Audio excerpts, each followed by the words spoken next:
welcome to another Kilroy's Key 3. Now, what am I talking about when I talk about a Kilroy's Key 3? Well, I'll put a link to my introduction in the description to this video, but basically, a Key 3 is when I take 3 games from my collection that I believe represent the topic that they're attempting to cover as best as anything else in my collection. And so today I'm looking at Desert Tanks, or Small Unit Tactical World War II North Africa. So what is Small Unit Tactical? Well, I've covered a lot of that in my past as well, but that's basically platoon level down to individual level, and each of these games fit right within that genre. Each of these games are small unit tactical, focusing on tank or armored vehicle combat. And let's get to it. So my Kilroy's Key 3 has 3 components to it. It is my point of view, or my POV, which is P for presentation, O for operation, and V for value. So let's talk about presentation. So presentation means the overall look of the game, its charts, its maps, its whether it's mounted boards or counters, or if it's got blocks, what have you. What is the overall presentation and look of the game? And so the 3 games that I'm looking at from my collection that really deal with small unit tactical, North Africa, or desert tanks are Tobruk from Avalon Hill, Panzer North Africa from GMT Games, and Desert Heat from Lock and Load.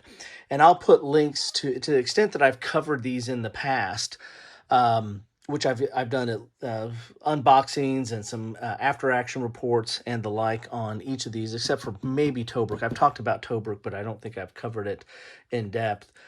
But these are the 3 games in my collection that I think best represent small unit tactical desert tank games.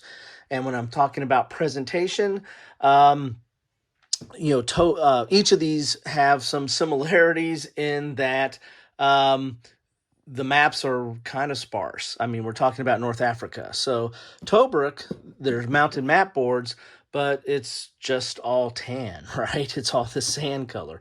Panzer, North Africa, has geometric boards, or geomorphic boards, I should say, and it has some overlays as well, so you get a little bit of change in terrain. And Desert Heat has geomorphic maps as well, and they have some a little bit different type of features on it. But again, it's North Africa, right? So let's get out my keys here. So to do my presentation of the 3 keys, and I'm gonna say off the right out of the box, so to speak, Tobruk is going to get a 1. The counters are fine. They're vintage Avalon Hill from that time period. The map boards are mounted, which I like, but again, there's not a lot on those map boards. It's a lot of tan. So they're getting a 1. So that leaves Desert Heat and Panzer North Africa for which is going to get the better presentation. Well, I'm going to give Desert Heat a 2 on presentation, 2 of the keys, because I like the counters. I like the information on the counter, and I'm probably going to get into more of that into the O part of my presentation, or my review and of the operation side. But the maps are, they're not super thick. They're fine. The ones in North Africa, or Panzer North Africa, are not that thick as well. But there is a little bit more terrain that you can have variety with in Panzer North Africa. With the overlays, between the map boards and the overlays, there's a little bit more terrain that you can get into there. As far as the counters, I do like the counters in Desert Heat because of all the information's on the counters. However, part of the presentation of Panzer North Africa is the information cards for each of the different vehicles and tanks. The information cards are nice, thick stock. I mean, thicker than a player aid stock. And have a lot of information on there. It has all your range and your penetration and your movement. Of course, the movement's on the counters as well. So the overall look of this game, I do like its overall look and presentation. It has good player aids. Both of these games have good player aids, but I'm just going to give the nod to Panzer North Africa for the overall presentation, because I do like the look of the look and the feel of the unit cards or the vehicle cards, information cards. Tobruk has a lot of charts. You have the counters, you have the board, which is pretty bland, but you have a lot of charts and tables, because there's a lot of dice rolling in this game, and there's a lot of cross-referencing in this game. And they're fine, but they feel a little clunky but they're basically a habit or offshoot of its time period. But anyway, so Tobruk's getting 1, Panzer North Africa is getting 3, and Desert Heat is getting 2 as far as presentation. Now let's go to operation. Well, operation, I'm going to start off with the 1 again. Tobruk's getting the 1. It's not a bad game on the operation. In fact, the Tobruk system was developed into a whole series of games, advanced Tobruk system, I think is what it's called, ATS, but which I have not really played much, or I just looked a little bit into it. I played Tobruk back in the day, which really focused on tanks. I mean, there was some infantry type combat, but this is really more of a tank battle type game, or at least that's where the fun is, and that's where all the charts are at. But it is kind of a clunky game. There's some math involved in this game. It just feels kind of like a chore to get into. So that's why I'm getting it the 1 as far as operation or gameplay. I think it sims the northern battles, or the Northern Africa battles, fine, but it's a little clunky. So that leaves us Panzer North Africa and Desert Heat. I'm going to give the 3 keys. I'm kind of switching things up a little bit here. I'm going to give the 3 keys to Desert Heat. And why am I doing that? Well, because Desert Heat, I like this system. This is the at war system. This is Nations at War. This system translated into World at War, and then World at War 85 in its current iteration. And I do like that most, if not all, the information is on the counters. You have your range, you have your armor piercing, you have your high explosive, so you have your infantry, you have your vehicles, you have the range, you have the number of dice you roll, you have what you need to hit, you have your assault value, you have your defense value, you have your movement value, you have different types of movement, whether it's amphibious or towed and what have you. A lot of information is on the counter. I like that system. Panzer North Africa, which I'm going to give the 2 keys, you have these charts, you have these vehicle charts that has a lot of information, but there's a lot of other information that's on tables. Not as much as probably as Tobruk, but there's a lot of cross-referencing on tables in Panzer North Africa, that it makes it a little clunky. It makes it a little, you have to know this system or have played this quite a bit to feel really comfortable and at ease. It's not an overly complex game, but there's a lot of detail and a lot of crunchiness in this. I think Desert Heat abstracts some of that, but does it in a way that makes that accentuates gameplay. So that's why I'm giving Desert Heat the 3 keys in operation. So now let's go to the last one, which is V. Remember, it's my point of view, presentation, operation, and V is for value.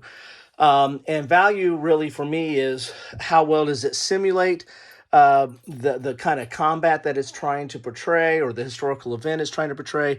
How replayable is it? Is it something you want to break out and play multiple times? Does it take a long time to play it, so you're not going to get as many plays in? All those things come into factor. And so poor old Tobruk is going to get the 1 key, just because it's very charty. There's a lot of die rolling.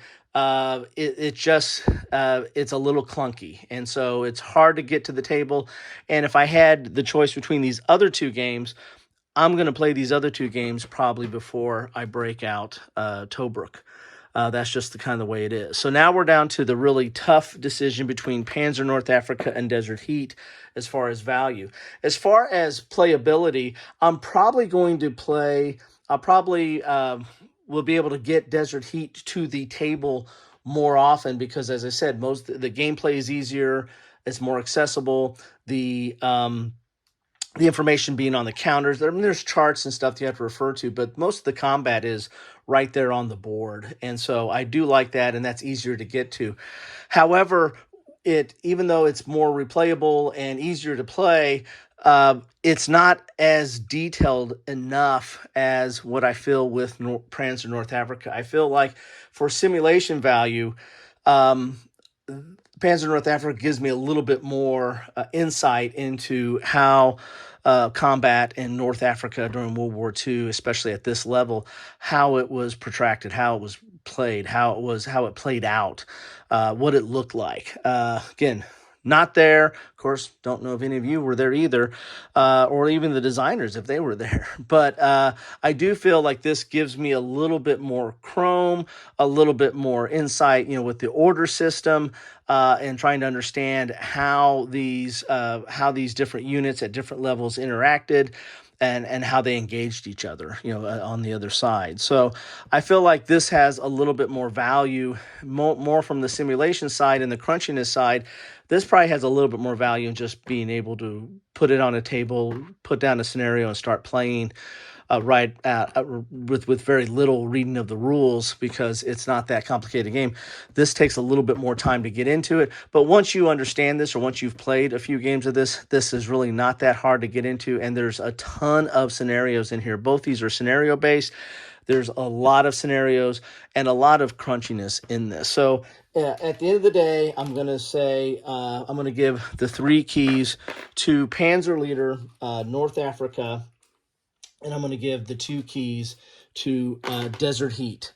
So what does that leave us? So that leaves us with Tobruk with 3 keys. We really pick on the older games, don't I? That leaves Desert Heat with 1, 2, 3, 4, 5, 6, 7 keys. Pretty good result. And Panzer North Africa with 1, 2, 3, 4, 5, 6, 7, 8 keys for Panzer North Africa. So that is my Kilroy's Key 3, Panzer North Africa. If you're looking for something that really fills the my point of view, the presentation, operation, and value for small unit tactical in North Africa, World War II, or desert tanks, my go-to is, at least in my collection, is Panzer North Africa. But you know what? This is pretty close. You probably can't go wrong there. And if you want to go down nostalgia's path, try out Tobruk. Thanks all.